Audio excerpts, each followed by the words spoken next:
Welcome back. Morning Mindset is on the air. I hope you are ready to get yourself ready for the day. Maybe you just woke up. Maybe you're just rubbing the sleep out of your eyes. Maybe you've already had a cup of coffee or tea and you are ready to start getting your mind on track. Way to go. Way to go. I'm glad you're here with me. Wherever you are, whether it's on the treadmill or in the car, I am thankful that you are taking the initiative to get yourself aligned with the truth of God, because that is how we live the day, in power and in strength as God intends. And it's interesting, using those words that I just did, power and strength, we tend to think of someone who's standing tall and erect with their muscles bulging, with themselves as the master of their own destiny, maybe kind of like Captain America or someone like that. But my friends, that's not where power and strength come from. It's not from our posture. It's not from our muscles. It's not even from a sense of confidence we have internally that we can handle what's coming up for the day.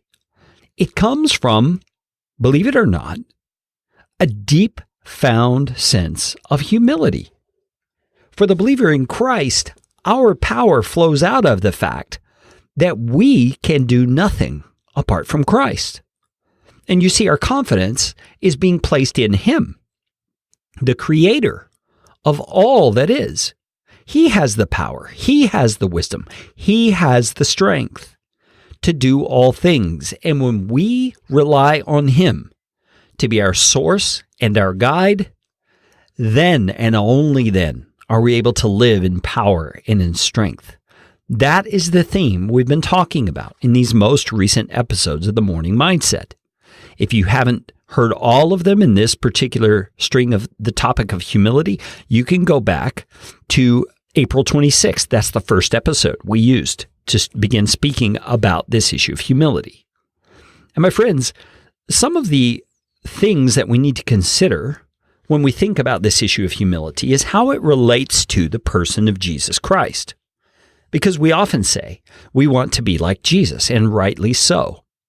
But I think we don't often recognize enough, or maybe I should say we don't recognize often enough, that Jesus Himself was imbued with humility. It was the foundational characteristic of His being.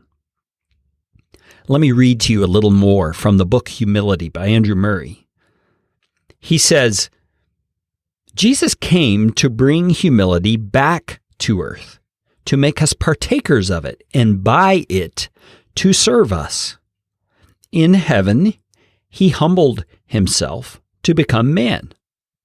The humility we see in Him possessed Him in heaven. It brought Him. He brought it from there. Here on earth, He humbled Himself and became obedient unto death.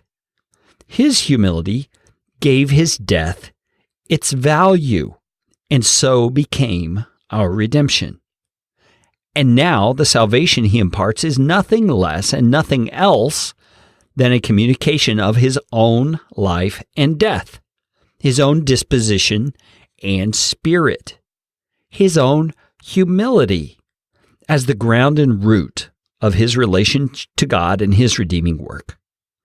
Jesus Christ took the place and fulfilled the destiny of man as a creature by His life of perfect humility. His humility is our salvation. His salvation is our humility. Do you understand what he's saying there? He's explaining that when Jesus came to earth, He came to restore humility. Salvation for us as believers in Christ is not about infusing us with a greater sense of confidence because we lack self-esteem. We have plenty of esteem. In fact, we think highly of ourselves in general. The problem is we think too highly of ourselves. We don't recognize that we, in thinking so highly of ourselves, have messed everything up. Jesus came to restore humility to the earth. He did so by serving us as the most humble of all.